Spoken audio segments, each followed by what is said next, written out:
Let me get to Yesu Ninyandue. Okay. So William, Yes, yes. let me first of all introduce yourself. Ambia wasanii uko mtaa gani and where your ministry is located. Yes, my name is William Getumbe Ninyandue. Yesu Ninyandue. Ama imejaa, ama nyonga sheitani, ama nyonga na mia, ama fuata Yesu. I have actually 6 albums of music, about something close to 60 songs. This is not my first song. Okay, just wait right there. Kuna kitu umesema Pastor William Getumbe. There's actually one thing nimekumbuka. Umesema ati nyonga na mia. Yes. Tuna wimbo yenye inaimbwa iko nyonga na mia, nyonga sheitani na nyonga na mia. Okay, because the only person that I remember who had a song called Nyonga na Mia ni huyu.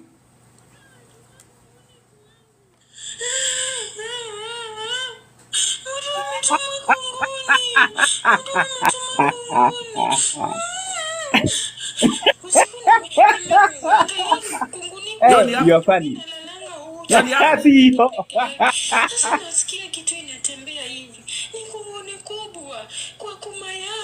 Okay, sawa. Okay, kwa vika umesema nyonga na mia nikashike. I thought I gotta make sure. CEO. And then I'm a producer, I'm also a musician. I am a parent, niko na watoto wanne. I have a daughter, a son, and a twin. I am the CEO of William Getumbe Foundation. We deal with the environment, we deal with health. Yes. We did tunafanya mambo ya environment, tunafanya mambo ya health, tunafanya mambo ya welfare, relief, building and reconstruction. And then pia mimi ni pastor, philanthropist as well, and an advocacy and a human rights activist. So okay, that's a very powerful introduction defining what you do. You're welcome. Yeah. Now, actually, let's start with your profile picture. Your profile picture is you and Mbarambamba. And one of you is wearing a dress and the other one is wearing diapers. It's a song called... What's the title of that song? Imeja. Imeja jamani, imeja. Nyumba ya baba imeja, twendeni tirere. And Pastor Getumbe, what inspired you to make the video wearing diapers and dresses? For about 3 years now, I've been doing advocacy for guys who are suffering from urine incontinence, fistula, diabetes, cancer. Those ones within the special care, physically disabled, watu ambayo mkojo unatoka tu bila wao kupenda. So for a very long time, nimefanya hivyo Uasin Gishu County, nimefanya Kakamega County, nimefanya Bungoma County, nimefanya Kitale County, I've been to Mumias, advocating for destigmatization that comes when people having urine incontinence, both in TV, both in social media. But what does urine incontinence have to do with you guys wearing dresses? No, I did not wear a dress. I wear a pump. The diapers. But yes.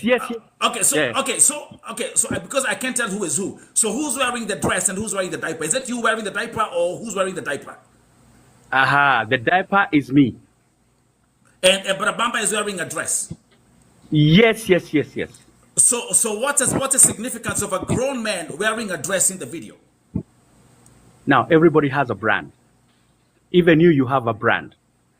Everyone has a brand. Yes. So let's actually get to the nitty-gritty of this story. So you are here doing a gospel song, and I understand what you guys are doing. What do you think the audience will think watching a grown man with a dress in a video? You have children, right? Yes, I do. So explain that to a child.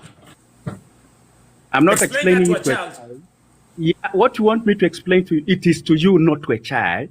that everybody has a brand, and that brand is what sells them. Even you, when you're wearing the way you're wearing, that is like a brand to you. And that is what you have created over the years. When Mbaramba dresses in a dress or does something like that, that is his own brand. I mean, that is the way he's accepted all over. And that's the way the people know him. Okay, so let me ask you, so let me ask you respectfully, Pastor William Gitumbe. So let me ask you respectfully. So do you do this to provoke? Do you do this provoke? Do you do this extra to provoke? No, do you wait for me? You know, you ask a question, you want me to answer. That is very important in journalism. Absolutely. Yes. Yes. So that anyone who is outside there and he wants to get our story, me and you as the interviewer and me as the interviewer, needs to understand what we are talking about. Absolutely. If you talk and I talk, we don't get anywhere. So can I come up? Can I come up again? Everyone has a brand. Yeah. The brand of Mbaramba and what he's doing, that is just about Mbaramba. He does it in dresses. He does maths. Actually, there are three things that Mbaramba does. I cannot speak for him, but let me just elaborate. I know he does it. He does his videos on mad. He does his videos wearing those dresses. He climbs trees. That's the way people know him, you know? Now, let's come to me. I've been doing the diaper thing for a very long time, and everybody knows about it. The TVs, the radios. I mean, I've been on all TVs, I've been on all radios doing the same thing, and talking about guys who are suffering from urine incontinence. The stigma that is associated with adults when urine is seen on their clothes or in the cars, just like the way people have been fighting for menstrual, cycles, or periods, and they're being given what do we call them? Always. You know, that is the same thing I'm advocating for, that guys should be helped. And those people who are suffering and those people who have challenges, they should also get diapers. Okay. That was actually just a warm-up. Okay. I was just trying to find because I watched that video too. And I did not, yes. I wasn't getting the message, but you've explained that to the viewers. They're gonna keep on dropping their comments. Now let's get to this song. Yes. Yesu Ninyandue. Yesu Ninyandue. Yesu Ninyandue. What's the definition of Ninyandue? Nyandue has many definitions from Kiswahili. Neno nyandue ni kuinua kutoka juu kwenda chini, kwenda chini kutoka chini kwenda juu. Lakini katika hali ya kimtaa, katika sheng, watu wanatumia neno nyandue katika hali tofauti. Neno ambalo naelewa katika mitaa wanasema nyandue ni kusema ni tuatwa. Lakini mimi pia ninaelewa ya kwamba nyandue ni kuinua, moving from one place to the other.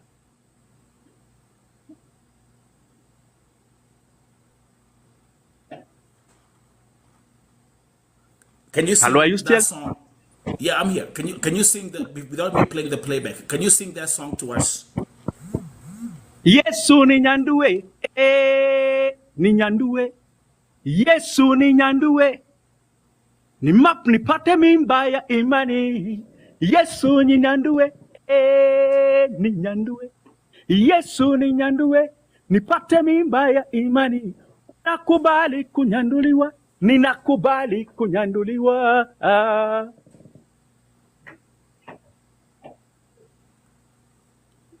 Umecheka?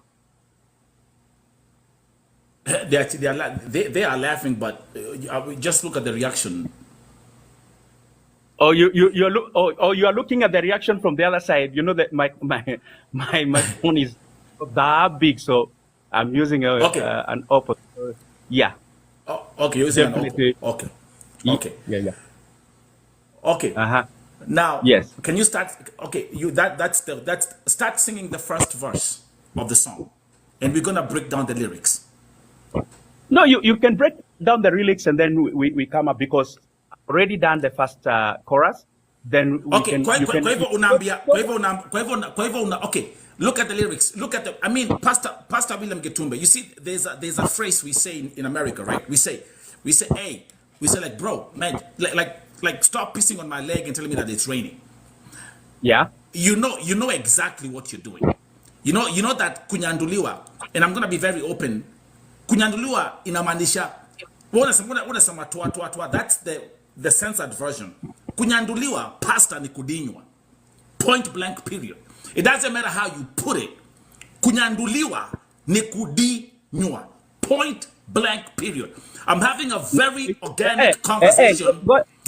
Wait, and you are so smart because listen, in the context of your song, unasema Yesu ninyandue nipate mimba ya nini? Mimba ya imani. So stop playing games with me, man. Come on now. I'm not playing. Hey. I'm not Pastor, playing. You know exactly what you're doing. Because you know the definition of what kunyandua means. And then you invoke I'm an artist myself. I'm a musician myself. You invoke, you inject the word mimba with kunyandua because you know exactly what the audience will think. Am I right? Now, can I correct you? Yeah. Go ahead. Every content creator has a right. Na tunaandika manyimbo kwa kifumbo. Sasa wakati mimi nimetoka na nimeleta wimbo wenyewe nimesema ya kwamba Yesu ninyandue. Kama mtu mwingine yule anayehubiri kule sasa wenyewe anasema ya kwamba niko na mimba ya imani. Ninasikia nina ujauzito. I'm pregnant with faith. I'm pregnant with this. I feel the pain. I want to give birth to my miracle. I want to give birth. Why don't you ask them why they're saying wana hiyo mimba, wanasikia wanataka ku give birth. They feel they are in labor pain. They are in labor pain. They express it like that. But when I say Yesu ninyandue, kwani hiyo mimba yao iliingia namna gani? Jesus is not physical, my friend. Every time you're talking about Jesus, at this particular moment, Jesus is a spirit. Na wakati tunaongea juu ya spirit, watu ambao wanasema wako na mimba, ama wanasema ya kwamba wanajisikia they're pregnant, or they have a vision, or they're feeling they want to give birth to that miracle, they're talking about something that has supernaturally happened. Look at the book of Luke chapter 1. And the Holy Spirit came upon Mary, and she conceived spiritually. She conceived spiritually, but she gave birth physically, Bwana. Is that not the scripture? So nikisema ya kwamba huyu mtu Pastor, you're so smart. You're so smart. You're so smart. But there is one thing that you will not do. There's one thing you'll not do. But that is not funny. For you, to you, it might be funny, and I can tell you, like 99% of the audience right here, if you're reading these comments, now, exactly. Comments, listen, I don't look at the comments because everybody has a reaction. Everything has reaction and reaction. This is Vote TV. The comment is absolutely. Listen, comments. I know. Ile nimetukana huko sasa, wachana na hii comments. Tuongee mimi na wewe, unipe interview, explain, nijieleze. Okay, we're doing that. Okay, so let's have a man on man conversation. What about Okay, let me actually play for me the another very interesting part of your song is the opening verse. Yes. Yes. Give me a second.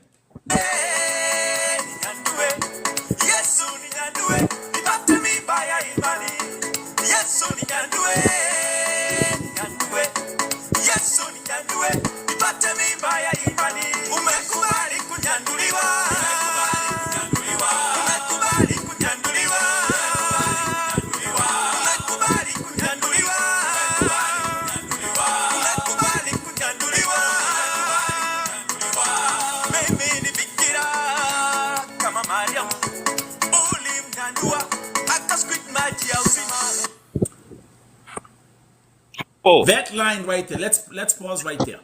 Can you say mimi nifikira kama Mariamu ulimunyandua kasquit maji ya uzima. Uliza swali. When you're using such terminologies, I mean, what's the next thing? What's William Getumbe? Which other words are you gonna use in Pastor William? I'm gonna keep on saying Pastor William Getumbe. Which other words are you gonna incorporate in your future songs? Are we gonna hear you somewhere saying blowjob? Are we gonna hear you using other sexual terms in songs? Why do you specifically and even talk about creativity, using words like squitting and all this, like, don't you think that you are confusing the masses with your message? The masses is not confused. We live in a hard world, my friend. They are. Tunaishi dunia ngumu. We are living in a hard world. Watu wananyonga na mimi.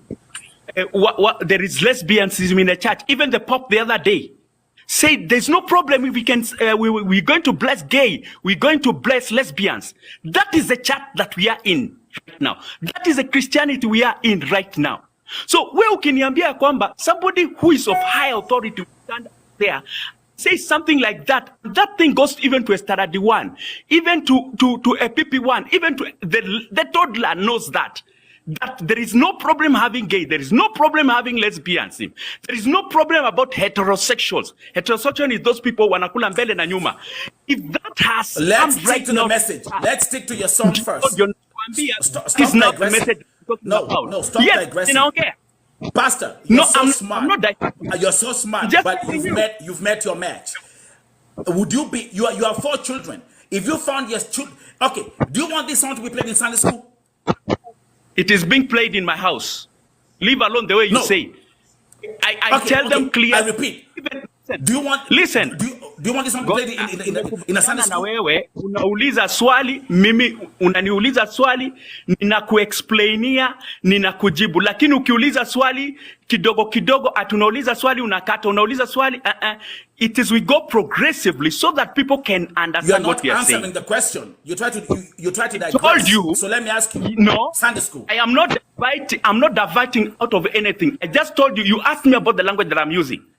And I told you about I asked you, the question is this song being played, is your song being played in Sunday school? It will be played everywhere. Kwani wao ulisikia namna gani kama haiko inachezwa? So kids will be in Sunday school. So kids will be in Sunday school talking about squitting and how and are you serious right now? Yes, I'm serious. So kids will be talking about squitting and Mariam, the mother of Jesus, being akinyanduliwa in my interpretation kimta akidinywa by the Holy Spirit and squitting and all this nonsense. What is the difference right now? What is the difference between your words? Umesema akinyanduliwa, akidinywa, squitting. What is the difference? I'm interpreting your song.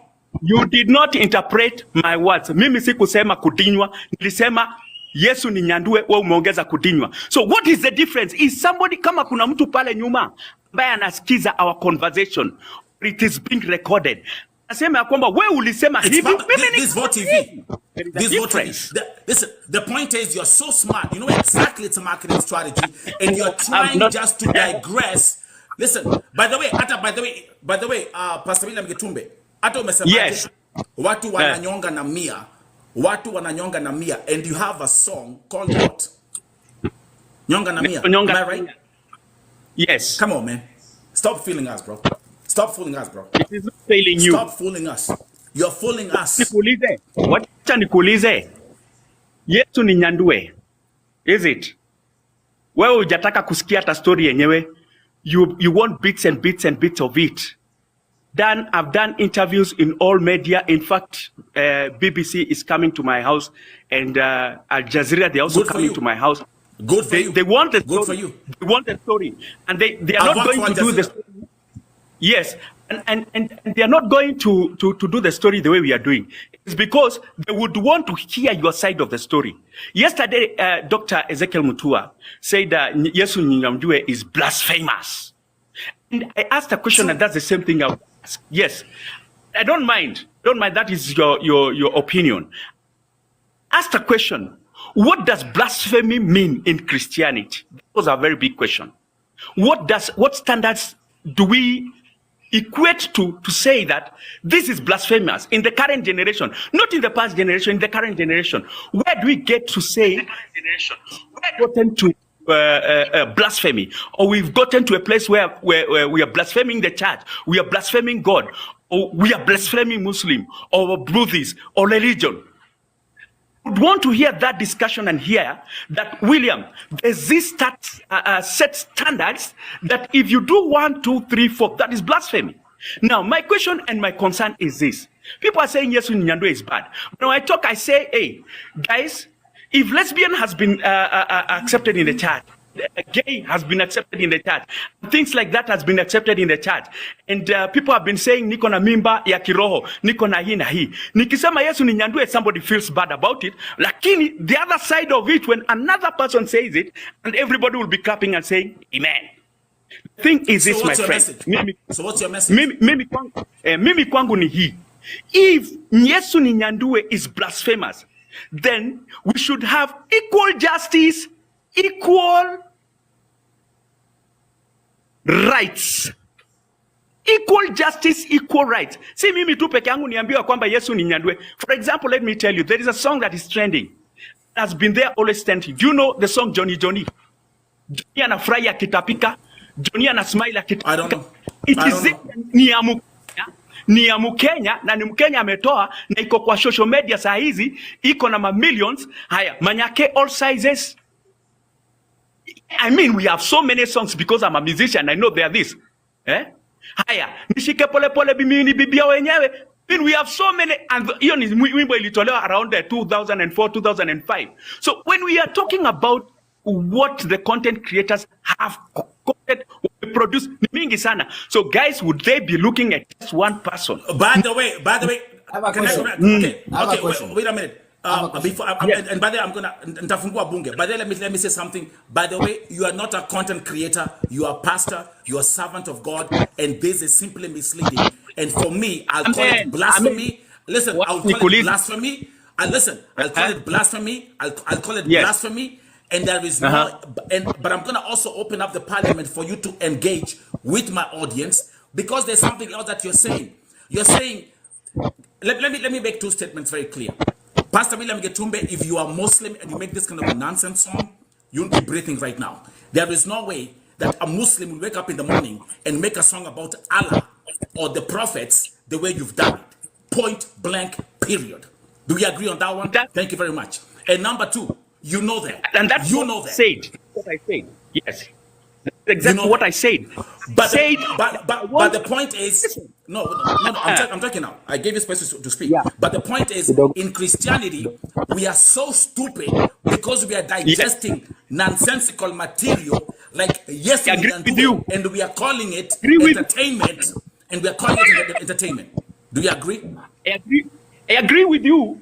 80% of our Christians, the ones watching gay, the ones lesbians, ones watching porn, the ones watching nitumie shilingi 100 nikuonyeshe kitu yangu inakaa namna gani. It is the 80% Christians in Kenya who are doing that. Why don't you Pastor pull them? William Getumbe, you are still using the same phrase to make a song. You are using the same phrase kunyonga na miamia to make a song. Shame on you as a pastor. I'm gonna tell you what it is. Listen, I mean BBC, I mean Al Jazeera, but for you, for the people that you're serving as a pastor, shame on you. I call it the way it is. It's not shame on you. You cannot point one person. When you're pointing one person, 4 fingers are pointing at you.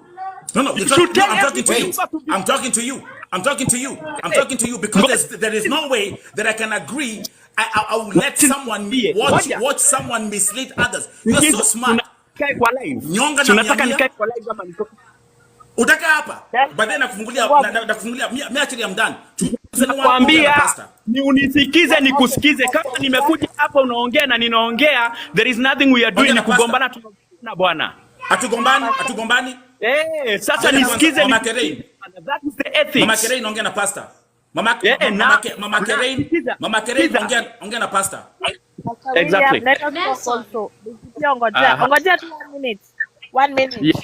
You see, I have googled the word blasphemy. I have googled the word blasphemy. It's called the act or offense of speaking sacrilegiously about God or sacred things.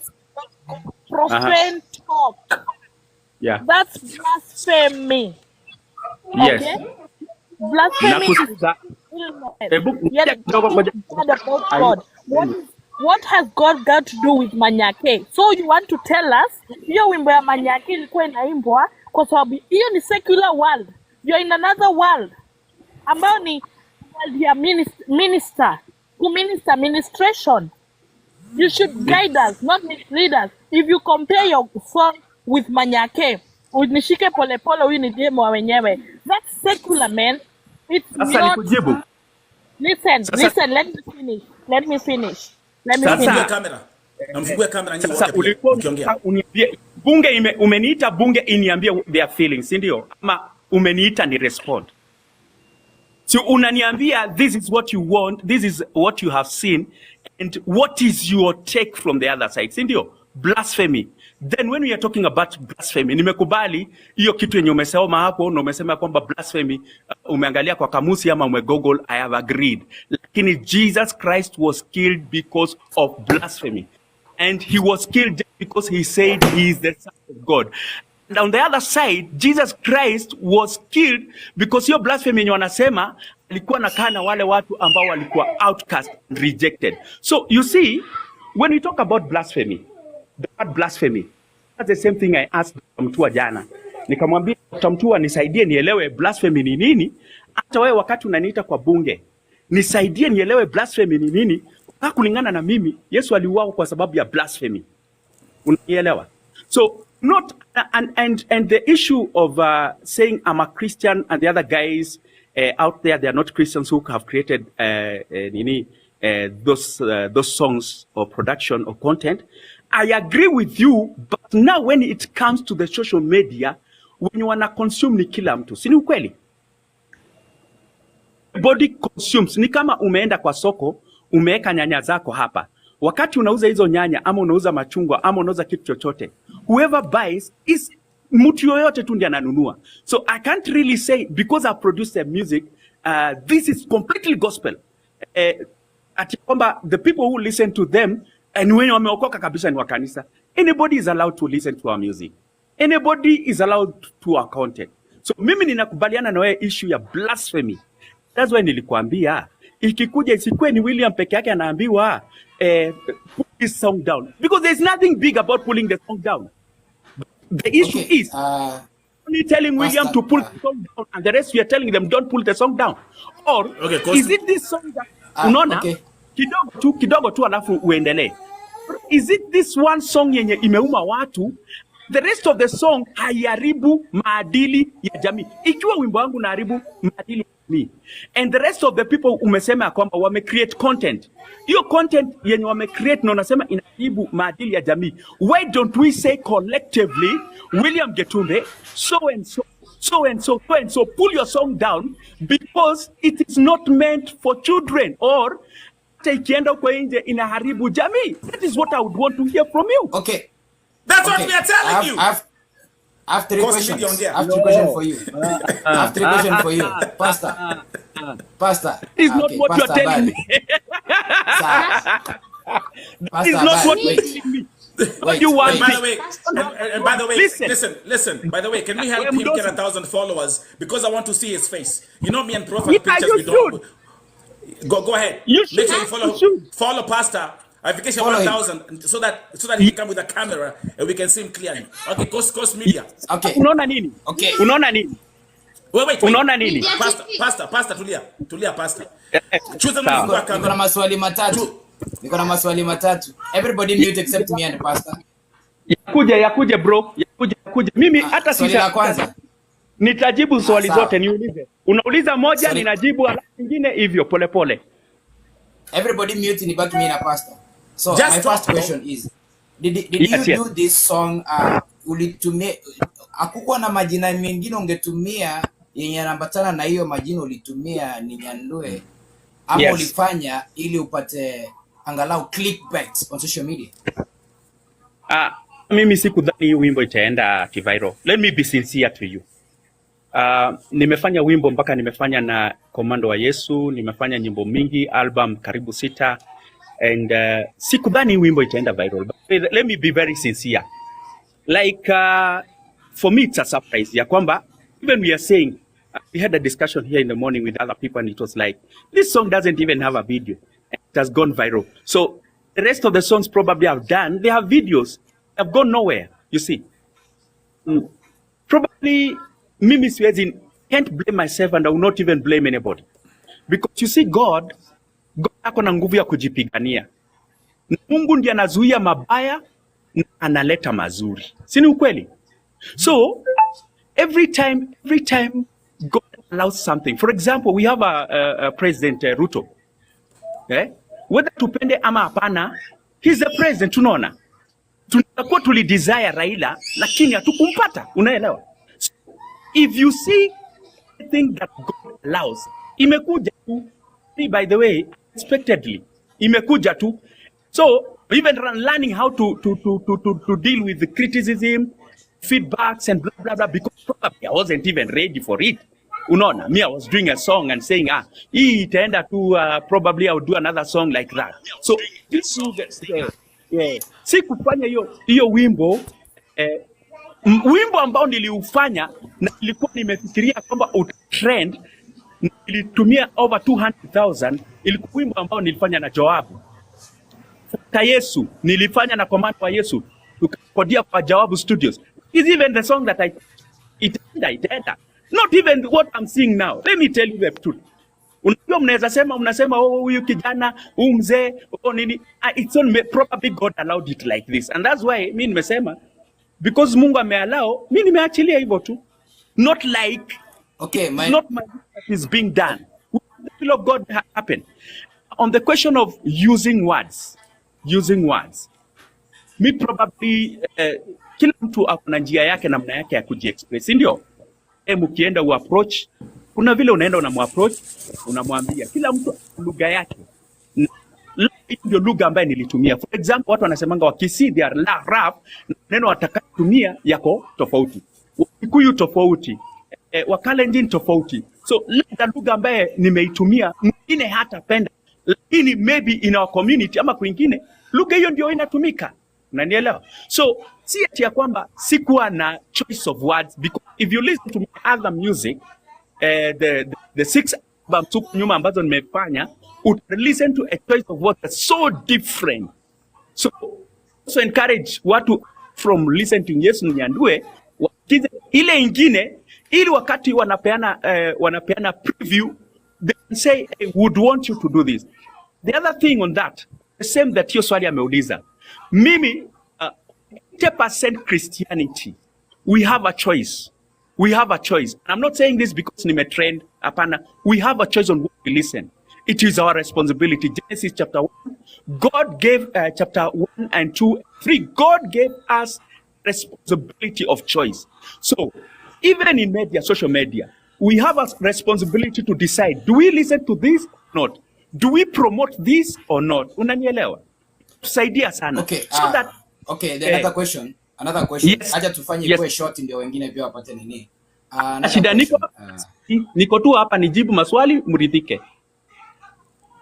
The Bible tells us matendo tunayowafanya wacha yapendeze wengine wamjue Mungu.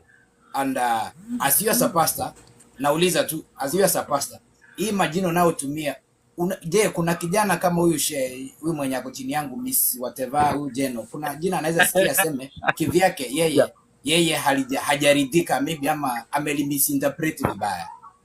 Do you think hii kitu inaweza drive what away from your church or from not going to church? Jambo ambalo nitasema ni ya kwamba hata ningelitumia maneno mazuri, pengine niseme exclusively, unaona, pengine kuna mtu ambaye hatafurahia kwa sababu lugha, hata for example in US, we have our moderator from US, atakwambia the way they address their people there and the way they handle their people there is very different from the way we handle our people here in Africa. Hapa tunakwambia toka bwana, sikutaki we, songa. Unafika kwa matatu unaambia songa, we ni nini bwana, unaona. So the way we are treated here and the way they are treated out there is very different. It's same to the way we, unaona. Today, for example, nguo nimeivaa labda inakwaza mtu fulani. The place I live, the way I walk, it is very difficult if you're in the public climate. I've been in the public climate for about from age 6 until today because I've been able to travel to some few countries outside there, Europe and South Africa and the rest, a bit of Africa. You know, the way you carry yourself and being in the public limelight, the way unapewa judgment ni tofauti, na ndio nasikia sisi wenye tuko huko mbele kama viongozi, judgment yetu itakuwa tofauti kwa sababu watu wanatuona. So ndio nimetumia haya maneno mimi kama William Getumbe, si ndio? Lakini labda kuna mtu mwingine kule ameyatumia haya maneno, lakini kwa sababu hajakuwa katika public limelight haijaonekana, si ndio? Kuna watu wanaita watoto wao umbwa, paka, takataka on a daily basis. Unaona? It is there in our families. Actually, it is there. Pastor, give me a second, Pastor. Yes, it's actually, moderator. It's so interesting as you're having this conversation, because also life is spiritual and God is spiritual. As you're talking, Amen. I can hear your child in the background. Huko nyuma ameenda. I mean, it's amazing. And in my mind, I'm thinking as a parent, yes, the shame I will have in my home playing this song and my child is present. I'm just going to keep on invoking these statements as we proceed. And as you answer these questions, you Kenyans, you have a way of answering your questions. As here in America, or as Americans, we are very precise. If I ask you a question, you give a precise answer and you move on to the next one, because tuko na watu wengi sana hapa who like to talk to you.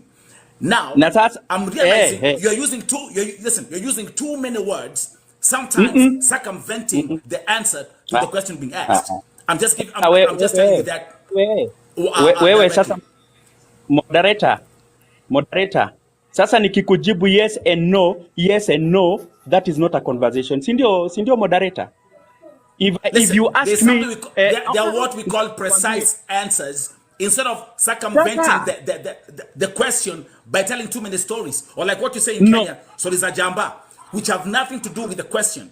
So what I would like you to do is, Pastor, as we continue, please be precise, because nataka ongea na watu wengi sana. Watu ni wengi. Ini vote hivi. Watu nitaongea nao. Moderator nitaongea nao. Swali. Ulikuwa umeniambia nikae, lakini nimekuambia mimi ninakaa hapa tuongee, ndio? Ni watu mai. Sawa. Swali lingine. Ninakaa hapa tuongee. Yes. Swali lingine, Pastor. So yes. When umesema umekaa kwa ministry for a long period, right? Umefanya nyimbo zaidi ya 60, right? I have done 600 songs. So do you have a team before you go to record? Do you have a team before you go to record? You usually go through your lyrics, maybe wakwambie whatever you umefanya hivi na hivi. Not lyrics, lyrics. They go mimi niko Kenya bana, understand me.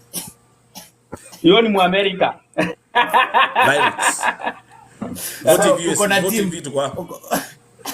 na team ya kwenda through mistari yako, angalau wanakukosoa, mnarekebishana before you go to record. Wakati unaenda kurecord. Ama nirudie swali. Nimekusikia nataka kukujibu. Okay. You know, music is spiritual. Si ni ukweli? Anything that we do is spiritual. When you talk to a person, it is spiritual. And that's why the Bible talks about, like kwamba, every word that we speak is alive or it can make dead. Si ni ukweli? Sasa, when we go tumeandika mistari, we convert mistari into what? Into music. Now, kuna mtu wa kukukosoa ama hapana? Ndio, mtu anaweza kukua pale wa kukukosoa ama wa kukuambia hivi na hivi, lakini wewe umehisije kuhusu hiyo ujumbe ambao unataka kupeana? That is one thing about it. Like, what message do you want to pass out there, and how hard is the message you want to pass out there? Sasa wacha nisiongeze ingine kwa sababu moderator amesema nisiongee sana. Thank you, I'm done. Maybe somebody else. Umeuliza? Uliza, watu ni wengi. Shiko yuko hapo na kuna mtoto. Uliza, and tafadhali. Niko na mtoto na ako very sharp, shika nyimbo sana. Yes sir. Huyu the so called pastor alianza na nataka kunyonywa. Nataka kunyonywa. Iti yangu hiyo ni aenda. Susikize. Nasikiza. So this is not embarambamba. This is Getumbe, William. It's Kitumbe. Now you see, mnyinyi wawili, hebu kwanza niambie hapa kwa Ninyandue. Kuna part tunasikianga mtu akicompose nyimbo, kuna part za Bible anatoanga. Ni wapi hapo umetoa Yesu Ninyandue? Alafu Okay, umetoa sahihi Yesu Ninyandue. Sasa mimi naenda hapo kwa church mbele naanza kuimba Yesu Ninyandue nikitouch my body ama nafaa kuimba aje? Umesema ni wimbo ya Mungu, si ndio? So, what's the next? Yani wimbo yako ya next ni gani? Yesu nizalishe ama? Unaona nini? Ukifika kanisani, wewe mwenyewe unaamuanga utapiga magoti ama utafanya nini. Si ni ukweli? I said from the beginning, there is choices for believers. The 80% Christians in Kenya, there is choices. You can decide this is a song we'll sing, this is not a song we'll sing. Kuna makanisa hata iwezi cheza reggae song. Kuna kanisa iwezi cheza gengeton. You know, it is a choice of what you decide. And that is where I am right now and I'm saying, yes, if people are saying Yesu Ninyandue si mzuri, wakose kuisikiza, haitaenda mahali, si ni ukweli? It's not the issue. It's not even the issue of, hey, let's report this song. And it's a question of how do we abstain, just like sex. If we, watu walisema kwamba let's abstain from sex so that we don't get AIDS. It is the same way. So you cannot also tell, nikikujibu madam, uwezi ambia watu pale useme kwamba, hey, unajua nini, mkifika kanisani imbeni Yesu Ninyandue. Hapana. It is just a choice. There are many kinds of song. Kuna but it's a gospel song, right? But it's a gospel song, right? It's a gospel song, right? Moderator. Ngoja kwanza. There are many types of song as much as they are Christians. Kuna nyimbo za sherehe. They are Christians. Stories za jamba. Sorry, Pastor. So you're giving me too many stories. Is it a gospel song? Yes or no? Unaona unanikatisha kwa sababu you do not even want to hear the specifications. It's a question with a precise answer. When I ask you a question. So you are Pastor William Getumbe, right? You are Pastor William Getumbe. The song is called Yes Ninyandue. That's your question. Kuna nyimbo. That's why I'm telling you, ninajaribu kukuambia. Yes or no? Is the song secular? My song is not secular. It's not secular. Is it a Christian song? It's a Christian. What's wrong with it? Okay, thank you very much. Now you've answered my question. Thank you. Yes. Okay, tuendelee. James, bless Pastor. Shiko gaja kidogo tu. Nilikuwa nataka kumaliza. Na hapa penye unasema panua vizuri. What's the meaning of that? Ninaambia watu wapanue mioyo yao vizuri. Na but unasema panua ninyandue nipate mimba ya imani. What's that? Sababu mimba haiwezi kuingia kabla hujapanua. Truth is this. Mioyo yetu inahitaji kupanuliwa. It is the same shape down here, the same shape in the heart. So angalia hapo sisi wote tunasema watu genius. Madam, unauliza swali na kujibu. Shape zote ni the same, ya uko chini na moyo. So if somebody tells you ya kwamba moyo wako unatakiwa upanuliwe upate muujiza wako, you expand your heart ama mimba, it is the same thing. And you know what you don't want to agree is this, ya kwamba watu wanaimba nyimbo katika mafumbo. Hata Biblia imeandikwa katika mafumbo. You don't want to accept that. You don't want to direct and say, wewe umefanya hivi, wewe umefanya hivi. Hapana. Could you even try hata poetry kwa shule? Wewe moderator umesoma poetry. Ndio uende ng'ambo ulikuwa umesoma hizi vitu hapa. Ya kwamba hizi vitu zingine zinaandikwa katika fasihi. Poetry bwana. Sindio? First of all, listen, don't expect because now with your definition, it's a Christian song. Trust me, me and you, we are walking on different lanes. And by the way, as we continue, because here at Vote TV, there's something we call a public poll. I'm going to do a public poll as we continue. And the question will be, is Yesu Ninyandue blasphemy? Ngoja nikwambie. Right. Wait. Let's tell me whether unaona nini? No. Ukifanya public poll. Ngoja kwanza moderator. Umesema yako, acha nikuulize. Me, I asked you, did Jesus blaspheme? Because he was nailed on the cross for our sins. Na akakufa, akasulubiwa. Because mashtaka yake ilikuwa ya kwamba ameblaspheme. If you can, hata ukisema, don't just come with the poll and say, has he blasphemed? What I want you to hear from Pastor. Pastor William Getumbe, because you are pastor, let me ask you a question. Why was Jesus crucified?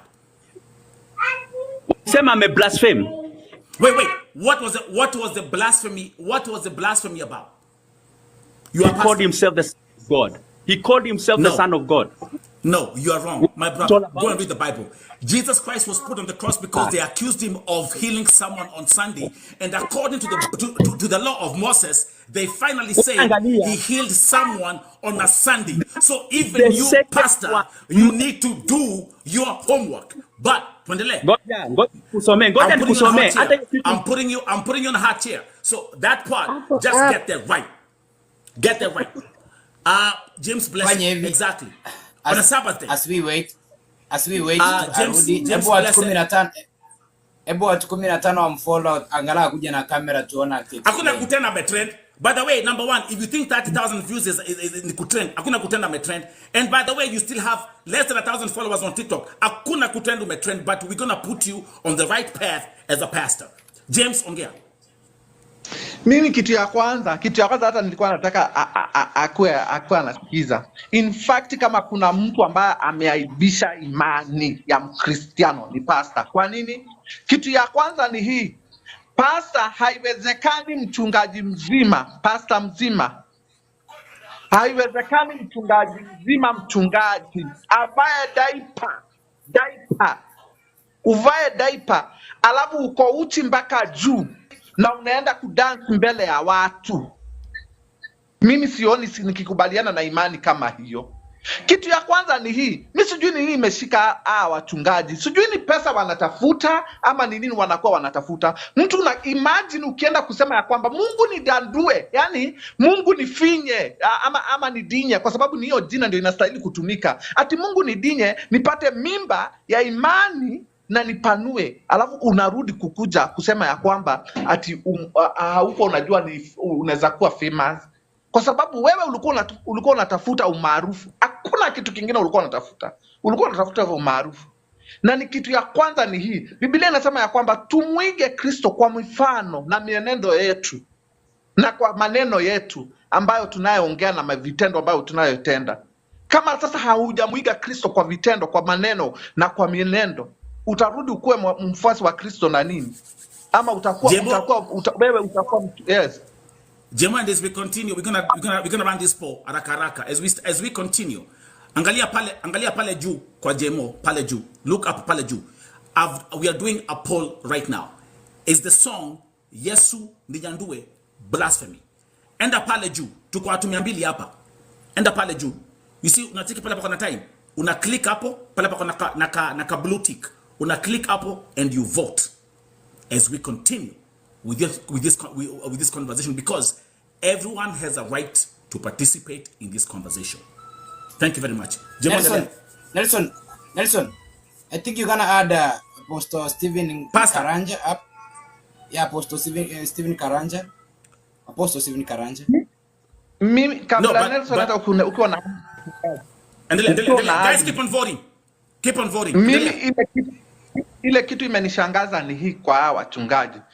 Imagine mtu ya kwamba squeeze kuna kama sasa huyo mchungaji si ya kwamba anahubiri injili ya kwamba ni injili. Kama wewe ni mchungaji, uhubiri injili ambayo unajua ya kwamba imekamilika, watu wakufuate kwa sababu ya maneno yako na vitendo vyako na jinsi vile wewe unavyoishi. Lakini haiwezekani ya kwamba unakuja kuniambia ya kwamba usitende dhambi, na Biblia ndio inasema ya kwamba hata maneno yako ambayo ukiachunga maneno ya ulimi wako, alafu rudi uniambie ati unaniambia ninyanuliwe, nipanue, nikisujui kunyongeshwa ni 100, alafu urudi ukuje kwa pulpit uniambia ya kwamba nisifanye dhambi na nimfuate Kristo kwa maneno na kwa vitendo. Nitamfuataje mimi mwenyewe kama wewe mwenyewe ambao unaniongoza unafanya hayo maneno, alafu unarudi unaenda kwa mimi nilimfuata vizuri sana, hata video zake niliziangalia. Imagine unarudi unaenda kwa uwanja wewe mwenyewe umevaa diaper, gengere ziwe huku mbele, gengere zinaonekana venye zinakaa, alafu unarudi unaenda kuniambia, alafu Jumapili uje umevaa suti yako ama umedress unaniambia tunaenda mbinguni. Tunaenda mbinguni ya wapi? Hiyo ni mbinguni gani ndio tunaenda? Wakati wewe mwenyewe haunionyeshi njia kwa njia ambayo unayostahili. Let's continue. By the way, and by the way, the guy is open to come back again. Now, let me ask a question. How many parents ni wazazi wangapi wako hapa? Mikono juu. And if you are a parent, I'm going to ask you a question. How would you feel if you came home and your children are singing this? Kaa mzazi. No, kaa ukiwa mzazi.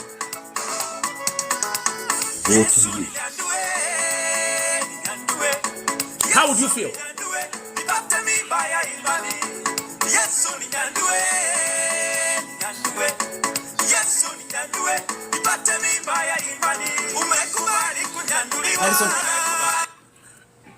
Nelson, they say life is spiritual. Wait, Moses. They say life is spiritual. So, no, I say that all the time. Yeah, I say that all the time. Tumia mfano wa Joseph. Joseph aseme Yesu ninyandue nipate mimba ya imani. So amelala asubuhi amka apate kuna. You know, sometimes things like this happen. But wait a minute. Not only that, but listen. He also goes to talk about the mother of Jesus, Mary, squirting. Anatumia jina squirting. Do you know when you use such kind of terminologies? Let me tell you this. And there is no way, and I'm going to say this, there is no way I'm going to buy his bullshit. And by the way, that's Rudi hapa. Aenda kabisa. I've listened to enough of his stupidity. This is Vote TV. He's very smart. He knows exactly what he's doing, and he has achieved what he wanted. But we'll continue with the conversation. We'll continue with the conversation. Especially as a father, as a mother. Musiniambie, it will be comfortable when your children. Comfortable gani? What a comfortable Nelson. Hebu enda video zake wewe uone venye anakaa na venye anabehave. Nimeziona. Buda nimefanya homework yangu. Moses ongea. Alafu niambia ati mtu kama huyu anaweza kuja mbele ya madhabahu anihubirie. Ni yesterday my daughter asked me the same thing. Daddy kunyandua ni nini? You see, thank you very much. Thank you. I was so ashamed. Thank you. Even to answer that. Now, thank you.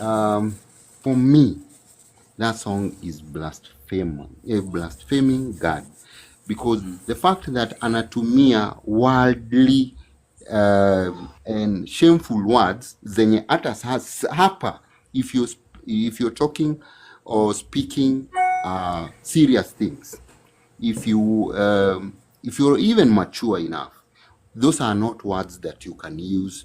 Hata kwa sisi we are all grown ups, but hiyo jina huwezi tumia. Siwezi kuja hapa hivi nitumie, because hata it's very shameful word. It doesn't even show respect. It doesn't show respect. Sorry for your child. And the same thing my daughter is just 10 years. Alisikia hiyo song akaniuliza swali hata mimi nikashindwa umeenda kumuona utaambia mtoi aje. Now, by the way, I think this guy, number one, amekuja kubaya. Ini voting, amepatana na mwingine. Number one. This guy is not sent of God. Huyu ni shetani amemtuma.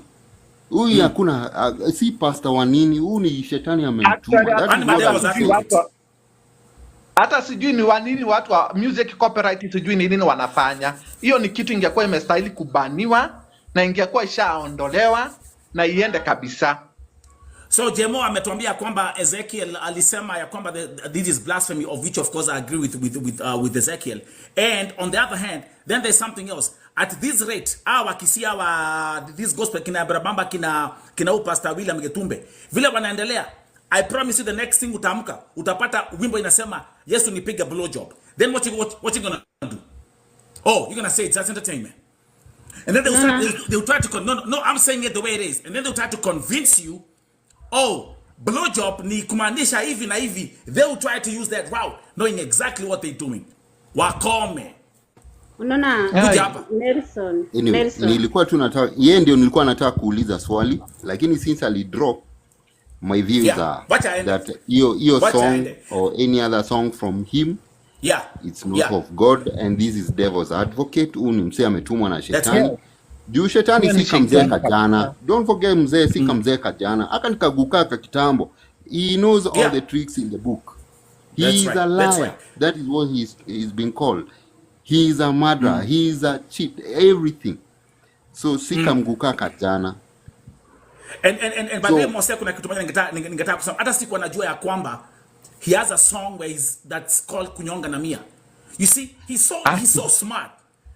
Something Kunyonga na Mia. Ati sijui, what was that about?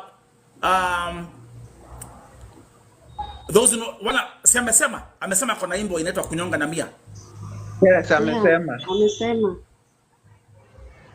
And for all of those, mpaka even, thank you very much, hata wakisi wamesema you've let the whole Kisii community down. Gaki, what can you drop for someone else?